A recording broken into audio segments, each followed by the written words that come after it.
Hello friends, आपका स्वागत है ध्रुव चौधरी लेक्चर्स पर। तो आज हम भाई डिस्कस करने वाले हैं पीवाईक्यू नंबर जो ऑब्जेक्टिव क्वेश्चन थे इलेक्ट्रोस्टैटिक्स के, उसका सेकंड पार्ट डिस्कस करने वाले हैं। ठीक है, इसमें हम 10 इंपॉर्टेंट एमसीक्यू, पहले पार्ट में हम 15 एमसीक्यू डिस्कस कर चुके हैं। यहाँ पर हम 10वें एमसीक्यू लेने वाले हैं। ठीक है, जो आपके पीवाईक्यू क्वेश्चन हैं। तो देखो, फर्स्ट क्वेश्चन आपको दिख रहा होगा भाई। फर्स्ट क्वेश्चन हमसे क्या कह रहा है कि संबंध Q equal to n e में निम्नलिखित में से कौन सा एन मान नहीं है। ठीक है, एन का मान नहीं है, ये कहना चाह रहा है। ये आपको 4 ऑप्शन दिए हुए हैं, इनमें से आपको देखना है कि कौन सा एन का मान नहीं है। अब आपको पता है भाई कि Q इक्वल टू क्या होता है, एन ही होता है। ठीक, एक मिनट, ये क्या लग गया, Q इक्वल टू एन ही। ठीक है, तो यहाँ पर एन क्या है, एन होती है यहाँ पर भाई कि कितने जो यहाँ पर एन है ये होती है इलेक्ट्रॉनों की संख्या होती है। वैसे तो ये इलेक्ट्रॉन संख्या दिखाती है पर लेकिन ये पूर्णांक होती है यहाँ पर ये। ठीक है, पूर्णांक होती है ये यहाँ पर। पूर्णांक का मतलब ये है कि ये भिन्नात्मक नहीं हो सकती। एन का मान कभी भिन्नात्मक नहीं हो सकता है, क्योंकि जो इलेक्ट्रॉन का आदान प्रदान होता है वो एक फिक्स नंबर में होता है। ठीक है, फिक्स नंबर नहीं कह सकते, यानी कोई नंबर ही होगा। जैसे आप 1 इलेक्ट्रॉन निकाल सकते हो, 2 इलेक्ट्रॉन निकाल सकते हो, ठीक है, 3 इलेक्ट्रॉन दे सकते हो, ऐसे हो सकता है। आप 1/2 इलेक्ट्रॉन नहीं निकाल सकते, 1/2 इलेक्ट्रॉन दे नहीं सकते। तो इसका मतलब क्या है, जो Q इक्वल टू एन ही है, इसमें जो एन है ये क्या होती है, पूर्ण संख्या होती है भाई। ठीक है, अब देखो पूर्ण संख्या होती है, अब इनमें से वही देख लो जो पूर्ण नहीं है ना, वो ये इसका आंसर हो जाएगा। अब आप देखो ध्यान से, इसका आंसर अगर हम चूज करना चाहें, देखो 4 है, फर्स्ट ऑप्शन उठाऊँ मैं, तो 4 क्या है, एक पूर्णांक है भाई, एकदम फिक्स नंबर है। इसका मतलब ये तो हो नहीं सकता। 8 ये भी नहीं हो सकता। 4 यानी ये एक क्या नहीं है, एन का मान नहीं है 4.2। ठीक है, ये सभी मान होंगे। वैसे देखो, वैसे तो ये होंगे पर लेकिन इसमें पूछा कौन नहीं होगा, वो 4.2 नहीं होगा, क्योंकि ये भिन्न के रूप में। ये 4.2 आप सॉल्व करो, पॉइंट को हटाओगे 10 नीचे, इसको आप कैंसिल करोगे तो ये आ जाएगा 21/5, जो एक भिन्नात्मक रूप में है। ठीक है, तो इसलिए इसका मतलब एन का मान ये नहीं हो सकता। अब देखो नेक्स्ट क्वेश्चन, ये आपको वही क्लियर हो गया होगा। नेक्स्ट क्वेश्चन की तरफ हम आगे फर्दर प्रोसीड करते हैं। ठीक, एकदम आसान क्वेश्चन था, आपको भी ये चीज़ यहाँ पर दिखा होगा। ठीक है, अब देखो नेक्स्ट क्वेश्चन की तरफ आगे मूव करते हैं। तो ये नेक्स्ट क्वेश्चन आपसे कह रहा है कि एप्सिलॉन नॉट का मात्रक है क्या, ये हमसे भाई एप्सिलॉन नॉट का मात्रक पूछ रहा है। तो निकालते हैं, देखो एप्सिलॉन नॉट का मात्रक। तो एफ बराबर क्या पड़ा है अपने 1/4 पाई एप्सिलॉन, निर्वात की बात कर रहा हूँ। ठीक है, into Q1 Q2 upon are square. ये होता है ना, जब दो आवेश क्या हो, आर दूरी पर रखे हों, तो कूलम के नियम से ये रिलेशन निकलता है। यहाँ से हम एप्सिलॉन नॉट का निकाल सकते हैं वैल्यू। ठीक है, तो देखो अब आप इस एप्सिलॉन नॉट को यहाँ पर लेकर जाओ, इस एफ की जगह पर। ठीक है, जब ये यहाँ पर जाएगा तो देखो एप्सिलॉन नॉट यहाँ पर पहुँचा। 4 पाई क्या है, ये तो कांस्टेंट है, इसकी तो कोई मात्रक नहीं होगा। ठीक है, कोई भी नंबर है ना ये, तो इसका तो कोई मात्रक होगा ही नहीं। अब देखो एप्सिलॉन नॉट को जब मैं इधर लेकर जाऊँगा, इसका मतलब एफ को मैं यहाँ पर भी ला सकता हूँ। जब गुणा फड़ा होगा सॉल्व करके आप, तो ये यहीं पर आएगा ना, एफ इंटू ये क्या था आपका Q1 Q2 upon are square. बताओ यही निकलेगा ना एप्सिलॉन नॉट का। जब यहाँ पर पहुँचेगा तो एफ यहाँ पर आ जाएगा भाई। ठीक है, अब आप यहाँ से मात्रक निकाल लो इसका। अब आप कह रहे हो कि एप्सिलॉन यहाँ पर कैसे आ गया, देखो आप डायरेक्ट ऐसे समझ सकते हो कि आप देख लो कि एफ नीचे जा रहा है ना, जब मल्टीप्लाई करूँगा मैं क्रॉस मल्टीप्लाई, तो देखो एफ नीचे जाएगा, तो ये समझ लो ये नीचे ही रहना है। ठीक है, एप्सिलॉन ऊपर जा रहा है तो इसका मतलब एप्सिलॉन ऊपर रहेगा और कोई चेंजिंग नहीं है, कोई दिक्कत नहीं है। आप वैसे भी सोल्व करके देख सकते हो कि 4 epsilon naught into R square into F एक साइड में हो जाएगा, Q1 Q2 एक साइड में रहेगा। यहाँ से आप एप्सिलॉन की वैल्यू निकालना, यही वैल्यू निकलेगी भाई।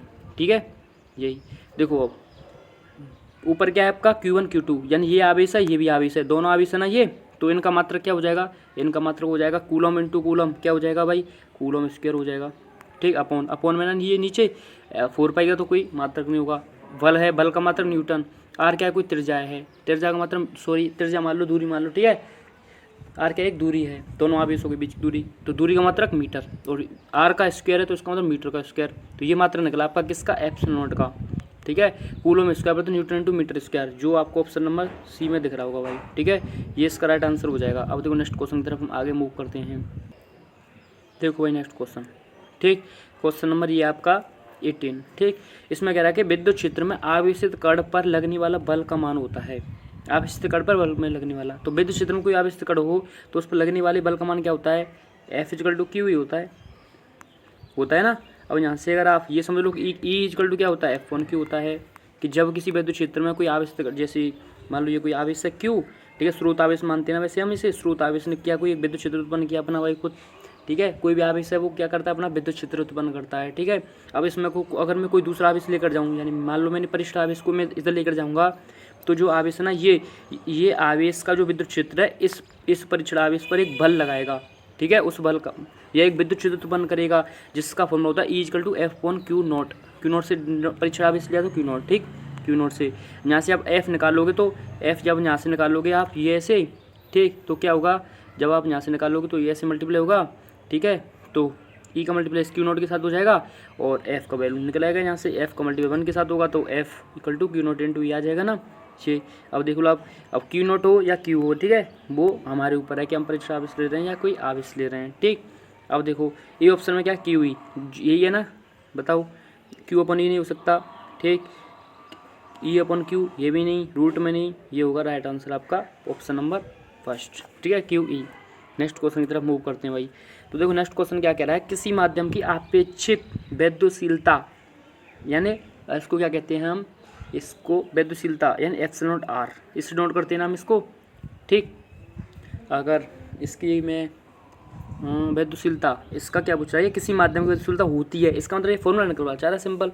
अब इसका तो आपने भाई फॉर्मूला पढ़ा होगा, ε0 क्या होता है, ε1/ε0, ये होता है ना, ठीक। ये ε0 ठीक है, सिंपल एकदम आसान है भाई ये तो, ठीक, डायरेक्ट आपसे ये आपको रिलेशन याद होना चाहिए, बहुत ही ज़्यादा इंपॉर्टेंट रिलेशन है भाई ये, ε0 ठीक है, ये होता है यहाँ पर रिलेशन।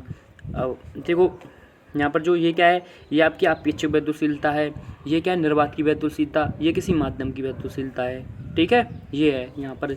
इन अगर मैं बात करूँ तो मैं, अब देखो लास्ट आपको फर्स्ट ऑप्शन दिख रहा है, वैसे तो आंसर है पर लेकिन इसको देख लो, ये नहीं हो सकता भाई ना, देखो ये हो सकता, ये दोनों मल्टीप्लाई में नहीं होंगे, यानी ये आपका ऑप्शन होगा राइट फर्स्ट, ठीक है। नेक्स्ट क्वेश्चन की तरफ हम मूव करते हैं भाई, ठीक है। तो नेक्स्ट क्वेश्चन आपका क्वेश्चन नंबर 20, ठीक है, इसकी तरफ हम आगे बढ़ते हैं भाई। क्वेश्चन नंबर 20 हमसे क्या कह रहा है, देखो क्वेश्चन नंबर 20, ठीक, ये कह रहा है कि दो विद्युत क्षेत्र रेखा एक दूसरे को किस कोण पर काटती हैं भाई, बताओ, दो विद्युत क्षेत्र रेखा एक दूसरे को किस कोण पर काटेंगी। आपका आंसर होगा कि विद्युत क्षेत्र रेखा एक दूसरे को काटती नहीं है, क्या नहीं करती, काटती ही नहीं है, ध्यान रखना आप, विद्युत क्षेत्र की रेखा कभी भी एक दूसरे को काटती नहीं है भाई, ठीक है, काटती नहीं है, ठीक। क्योंकि अगर मान लो काट भी दिया, आंसर आप लिखना चाहो तो देखो, अगर आ जाए मान लो 1 नंबर में, तो इसका आंसर होगा कि दो विद्युत क्षेत्र रेखा एक दूसरे को कभी भी प्रतिच्छेद नहीं करती हैं या काटती नहीं है, क्योंकि जिस बिंदु पर ये काटेंगी ना, उस बिंदु पर दो विद्युत क्षेत्र रेखाएं की दिशा हो जाएंगी। जैसे अगर मैं समझाना चाहूँ आपको, 1 मिनट पहले इसको रफ करता हूँ मैं भाई, ठीक, 1 मिनट आप देखो, मैं समझाता हूँ आपको कैसे। जैसे मान लो एक विद्युत क्षेत्र, ये पेन ले लिया, ये विद्युत क्षेत्र एक, ठीक, सॉरी विद्युत क्षेत्र रेखा है एक, मान लो ऐसे काट दिया ना दोनों को, मान लिया, वैसे काटती नहीं है, ठीक है।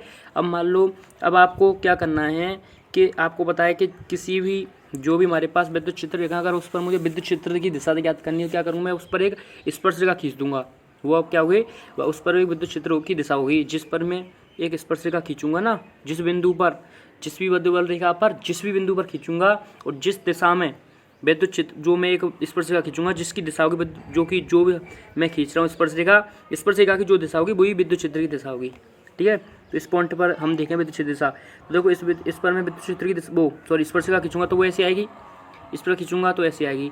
अब मान लो देखो ये E1 है भाई, इस बिंदु पर इसकी जो हमारा विद्युत क्षेत्र है उसके लिए E1 इधर डायरेक्शन में और E2 इधर डायरेक्शन में, ठीक है। अब देखो एक बिंदु पर दो विद्युत क्षेत्र की दिशा हो गई, एक E1 इधर है, E1 E2 है, ऐसा तो हो ही नहीं सकता, एक बिंदु पर दो विद्युत क्षेत्र नहीं हो सकते भाई, ठीक है। तो इसलिए ये आंसर आपका ऐसे गलत है भाई, ठीक है। अगर आप 1 नंबर में आता तो आप ऐसे लिख सकते थे इसका आंसर। अब देखो नेक्स्ट क्वेश्चन की तरफ मूव करते हैं भाई, ठीक।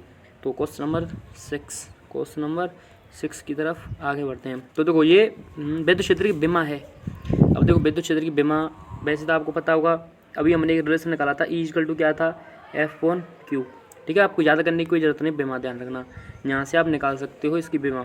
तो देखो आपको पता होना चाहिए बल की विमा क्या होती है, नहीं पता तो आप कैसे निकाल सकते हो। देखो मैं एक पेज ले लेता हूँ, बल की विमा नहीं पता आपको, ठीक है, F की, तो F का फॉर्मूला तो पता होगा, क्या, बल बराबर होता है द्रव्यमान × त्वरण, मास × एक्सेलरेशन, ठीक है।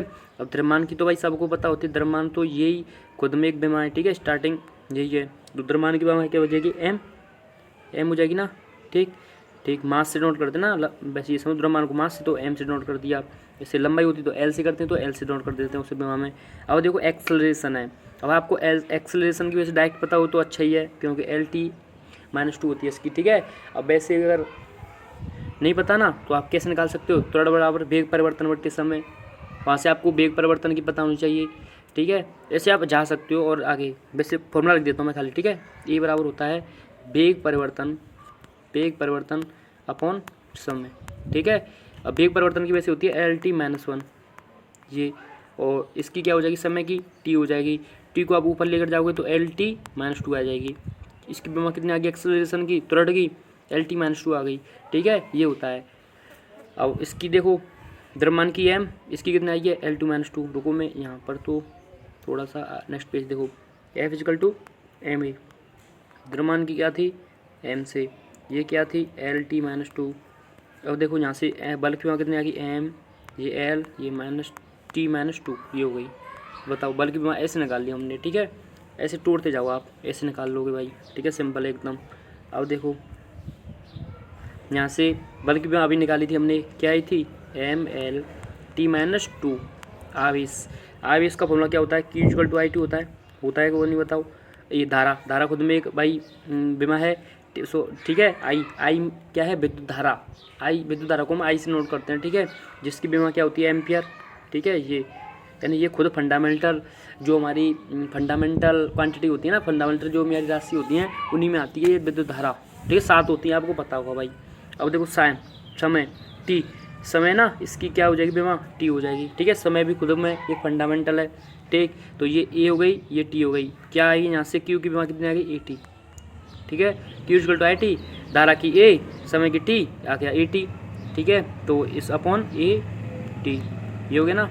अब देखो क्या विमा निकली इसकी, यहाँ से अब देखो आप t से ये कैंसिल हो जाएगी, एक t, ठीक है। सॉरी नहीं कैंसिल होगी, नहीं होगी भाई, नहीं होगी, ये मैंने मिसप्रिंट कर दी, नहीं होगी, क्योंकि ये t ऊपर जाएगा तो T-3 हो जाएगा ना। तो देखो इसको आगे सॉल्व करें यहाँ से अगर हम, तो क्या था mL-T-2 अपॉन ये यहाँ से आया था AT, ठीक है। अब आप क्या करोगे, mL-T-2 ये तो है ही, अब इधर ऊपर लेकर जाओगे तो देखो ये ऊपर जाएगी A माइनस और T माइनस, ये हो जाएगी ना, ठीक। अब देखो आप mL-T इधर, ये T इधर, तो -2 और -3 माइनस का, वो सॉरी -2 और -1 माइनस का 3, A-1 पहले से थी, ये हो जाएगी आपकी विमा mL-T-3 -1, mL-T-3 A-1 ये, ठीक है। तो देख लो आप mL-T-3 A-1 आया था आंसर, कौन सा ऑप्शन आपको दिख रहा है, तो आपको दिख रहा होगा ऑप्शन नंबर बी, क्या है mL-T-3 A-1, मैंने आपको निकालना भी सिखा दिया भाई, ठीक। नेक्स्ट क्वेश्चन की तरफ मूव करते हैं अब, ठीक। आपको देखो ये PDF टेलीग्राम में मिल जाएगी ध्रुव चौधरी लेक्चर्स पर भाई, ठीक है। टेलीग्राम आपको नोट्स भी मिल जाएंगे, आप ज्वाइन कर सकते हो टेलीग्राम चैनल। अब देखो नेक्स्ट क्वेश्चन है, अब इसका पृष्ठ घनत्व बराबर होता है, देखो ये तो शब्द में ये आंसर ले छुपा है इसका, क्या कह रहा है, पृष्ठ क्या होता है, सरफेस का मतलब एरिया। अब इसी समझ जाओ आप कि पृष्ठ आ रहा है, इसका मतलब क्षेत्रफल तो होना ही होना चाहिए इसके फॉर्मूले में, ठीक है। तो ऐसे भी निकाल सकते हो। देखो इसमें आयतन आ रहा है, इसका मतलब ये नहीं हो सकता, आयतन तो हो ही नहीं सकता, ये देखो आयतन, तो ये ऑप्शन तो हमने इस, यानी अगर आपको नहीं पता तो क्योंकि आंसर बता दिया हमने, ठीक है। आयतन तो हुआ ही नहीं, क्यों पृष्ठ, ठीक है। अगर आयतन घनत्व होता तो हम समझ सकते थे भाई, ठीक है, आयतन होगा, इसका मतलब A और B में से कोई आंसर हो सकता है इन दोनों में से। अब चेक करते हैं, ठीक है। तो आपको पता है पृष्ठ घनत्व सिग्मा से नोट करते हैं भाई, ठीक है। सिग्मा बराबर कितना होता है Q/A, ये होता है इस पृष्ठ घनत्व का फॉर्मूला। अब इस पृष्ठ घनत्व को हम सिग्मा से नोट करते हैं, अब इसको Q से, क्षेत्रफल को A से, देखो लो आप कुल आवेश बटे कुल क्षेत्रफल, ये दिख रहा है ना आपको ऑप्शन, ये इसका राइट आंसर हो जाएगा ना, कुल आवेश अपन, देखो ये मल्टीप्लाई में तो ये नहीं होगा, अपॉन वाला होगा, ये इसका राइट आंसर हो जाएगा भाई, ठीक। अब देखो नेक्स्ट क्वेश्चन की तरफ मूव करते हैं। नेक्स्ट क्वेश्चन क्या कह रहा है हमसे, पानी का प्रवृत्तांक स्थिरांक होता है, तो पानी का वैसे देखो 81 आता है किसी किताब में, वैसे एग्जैक्ट तो 81 ही होता है, ठीक है। कभी में 80 पॉइंट कुछ आ जाए मान लो, ठीक है, तो ये आपके राइट आंसर रहेंगे। तो वैसे तो देखो इसमें 80 दिया है, तो 80 हो या 81 हो, ठीक है, या 80 पॉइंट कुछ हो, ठीक है, वो सभी क्या होंगे, पानी के प्रवृत्तांक स्थिरांक होंगे। आपको ये ऑप्शन में देखते हैं तो आप आंसर लगा देना भाई, ठीक है। तो 80 दिया है तो 80 हो जाएगा, तो ये इसका राइट आंसर होगा 80। पानी का प्रवृत्तांक स्थिरांक कितना होता है, 80 होता है, ठीक, सिंपल एकदम, क्वेश्चन नंबर नेक्स्ट की तरफ आगे बढ़ते हैं। क्वेश्चन नंबर नेक्स्ट क्या कह रहा है हमसे, विद्युत ध्रुव आघूर्ण का ऐसे ही मात्रक है। विद्युत ध्रुव आघूर्ण को हम डिनोट करते हैं पी से, फॉर्मूला क्या होता है, P equal to Q into A, sorry Q into two A होता है। ठीक है, जैसे मान लो विद्युत ध्रुव आघूर्ण में बताना चाहूँ तो एक पर माइनस क्यू आवेश, एक पर प्लस क्यू आवेश। देखो दोनों समान परिमाण के होते हैं पर लेकिन विपरीत आवेश के होंगे। ठीक है, एक नेगेटिव होगा एक पॉजिटिव होगा पर लेकिन उनका परिमाण समान होगा। ध्यान रखना विद्युत ध्रुव आघूर्ण में। और इनके बीच की दूरी को हम 2a लेकर चलते हैं। ए भी ले सकते हैं, हम कुछ भी ले सकते हैं। तो इनके बीच की दूरी को हम 2a लेकर चलते हैं। ठीक है, तो यहाँ से रिलेशन निकलता है P equal to Q into 2a विद्युत ध्रुव आघूर्ण का। अगर आपसे दिशा भी पूछे विद्युत आघूर्ण की दिशा किधर से किधर होती है, तो आप ध्यान रखना विद्युत आघूर्ण की जो दिशा होती है, क्योंकि ये एक सदिश राशि है। ठीक है, क्या एक सदिश राशि है, तो इसकी दिशा होती है माइनस क्यू से प्लस क्यू की ओर होती है इसकी दिशा। ठीक है, माइनस क्यू से प्लस क्यू की विद्युत आघूर्ण की दिशा होती है अगर आपसे पूछे तो। अब इसमें पूछा वो ऐसा ही मात्रक, तो अब इसका कूलम, ये कोई दूरी है, दूरी का मीटर, तो कूलम इंटू मीटर देख लो कौन सा ऑप्शन में दिख रहा है आपको। देखो मीटर स्क्वायर है, ये नहीं हो सकता। ठीक है, कूलम इंटू मीटर स्क्वायर तो हो ही नहीं सकता, मीटर स्क्वायर है ना, देखो ये नहीं हो सकता, ये अपॉन में ये नहीं हो सकता, ये नहीं हो सकता, ये इसका राइट आंसर हो जाएगा कूलम इंटू मीटर। ठीक, अब देखो नेक्स्ट क्वेश्चन की तरफ मूव करते हैं भाई। ठीक, नेक्स्ट क्वेश्चन क्या कह रहा है हमसे, क्वेश्चन नंबर 25 जो शायद लास्ट क्वेश्चन होगा भाई। ठीक, हाँ, तो देखो निम्नलिखित में से किस राशि का मात्रा वोल्ट प्रति मीटर होता है, वोल्ट प्रति मीटर। ठीक, तो देखो ये आप ध्यान से देखना, ये इंपॉर्टेंट क्वेश्चन है भाई, IIMP क्वेश्चन है। ठीक, देखो किस राशि का मात्रक, विद्युत फ्लक्स, विद्युत धारिता, विद्युत क्षेत्र। देखो आपको पता होगा भाई, अगर आप यहाँ से निकालोगे क्या वैसे, या वो देखो ऑप्शन से देखो आप, देखो विद्युत धारिता सी इक्वल टू क्या होता है, क्यू अपन भी होता है कि नहीं होता बताओ। विद्युत धारिता को हम सी से नोट करते हैं ना, तो सी इक्वल टू क्यू अपन भी, क्यू क्या आवेश है, आवेश का मतलब कूलम, और ये क्या है विभव या विभवांतर समझ लो। ठीक है, कि इसका मतलब क्या होता है, वोल्ट होता है, तो कूलम प्रति वोल्ट है, क्या ही होगा, तो धारिता का तो होगा नहीं भाई। ठीक है, कूलम प्रति वोल्ट। ठीक, अगर हम बात करें कि विद्युत क्षेत्र का, ठीक, तो विद्युतीय क्षेत्र क्या होता है, ई इक्वल टू F/Q। ठीक है, दो रूप में हो सकता है, देखो इन दोनों को मैं समझाऊंगा आपको, विद्युत क्षेत्र और इन दोनों में थोड़ा सा अंतर होता है। ठीक है, वोल्ट इंटू मीटर और वोल्ट पर मीटर, इसी का अंतर होता है बस। ठीक है, जो नहीं है उनको समझा दूँ, धारिता का नहीं हुआ ऐसे। अब देखो विभव का तो मात्र वोल्ट होता है सीधा सीधा, ये तो वैसे भी नहीं होगा। अब फ्लक्स को देखो आप, तो 5R क्या होता है, ई पढ़ा है ना आपने, ई क्या मान, ई का क्या होता है फॉर्मूला, B/L इंटू ए, ये आपने पढ़ा होगा। ई इक्वल टू होता है ना B/L, ये रिलेशन होता है। बी क्या है, विभव है, इसका मतलब वोल्ट हो जाएगा। लंबाई ये मीटर हो जाएगा, क्षेत्रफल वो मीटर स्क्वायर हो जाएगा। 1 मीटर से 1 मीटर कैंसिल, क्या निकला, वोल्ट इंटू मीटर, क्या निकला, वोल्ट इंटू मीटर। तो ये भी नहीं है भाई इसका आंसर। ठीक है, वह तो फ्लक्स भी नहीं निकला, क्या निकला, वोल्ट इंटू मीटर निकला इसका फ्लक्स का। इसका मतलब क्या बचा, विद्युत क्षेत्र, तो विद्युत क्षेत्र का मात्रक होगा आपका वोल्ट प्रति मीटर। ध्यान रखना, वोल्ट इंटू मीटर विद्युत फ्लक्स का और वोल्ट प्रति मीटर विद्युत क्षेत्र का भाई। ठीक है, तो ये आपका लास्ट क्वेश्चन था।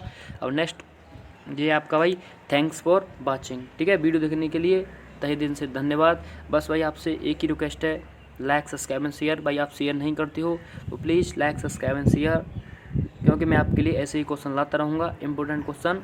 ये आपको 2023 को टारगेट करने वाले हैं। ठीक, तो बस वीडियो देखने के लिए धन्यवाद and please subscribe and share. इसको भाई आप ज़रूर सब्सक्राइब एंड शेयर करना भाई। ठीक, तो बस आपको भी धन्यवाद वीडियो देखने के लिए।